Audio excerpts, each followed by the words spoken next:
আসসালামু আলাইকুম ওয়া রাহমাতুল্লাহি ওয়া বারাকাতুহু। ইন্নাল হামদুলিল্লাহ ওয়াস সালাতু ওয়াস সালামু আলা মান লা নাবিয়্যা বা'দা। আম্মা বা'দ। প্রিয় দর্শক শ্রোতাগণ, আপনারা যেখান থেকে আমাদের এই ইসলামী অনুষ্ঠানটি উপভোগ করছেন, সবাইকে আফকিও চ্যানেল ও মার্কাজুল উলুম ফাতোরিয়া সেন্টার জনাবাড়ি হামাদপুর সাভার ঢাকার পক্ষ থেকে জানাচ্ছি অসংখ্য শুকরিয়া।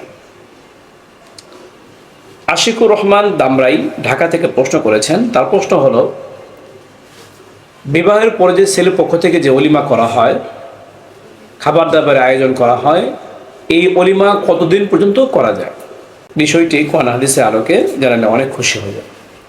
আশিকুর রহমানকে এই প্রশ্ন করার জন্য অসংখ্য ধন্যবাদ। তার প্রশ্ন উত্তর হলো, অলিমার মূল সুন্নত হচ্ছে যে রাতে স্ত্রীর সাথে বাসর হবে তার পরের দিন করা।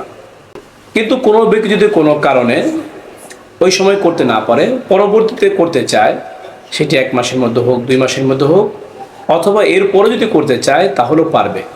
তবে মূল সুন্নত হলো বাসর করার পর স্ত্রীর সাথে, সেটা নির্জন বাসের মাধ্যমে হোক, সহবাসের মাধ্যমে হোক, যে কোনোভাবে হোক, বাসর করার পর তার পরের দিন করা হচ্ছে সুন্নত। তবে কেউ যদি কোনো কাজ না করতে পারে তাহলে পরবর্তীতে করলেও সেই সুন্নত আদায় হয়ে যায়।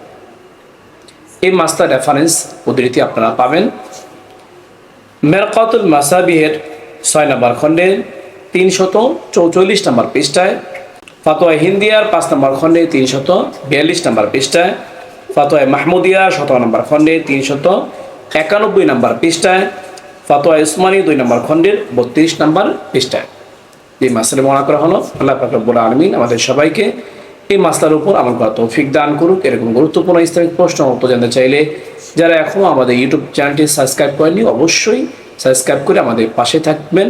ভিডিওটি ভালো লাগলে লাইক ও শেয়ার করবেন। তাছাড়া আপনাদের প্রশ্ন থাকলে ইউটিউব কমেন্ট বক্সে আপনারা প্রশ্ন করতে পারেন। এর পাশাপাশি আমাদের একটি অ্যাফকে নামে ফেসবুক পেজ রয়েছে, তাহলে সেখানে ফলো লাইক দিয়ে আমাদের পাশে থাকতে পারেন। কখনও কমেন্টে আপনারা প্রশ্ন করতে পারেন। আপনাদের প্রশ্ন উত্তর যথাযথ সময় দেওয়ার চেষ্টা করব। ওমা তাওফীকি ইল্লা বিল্লাহ।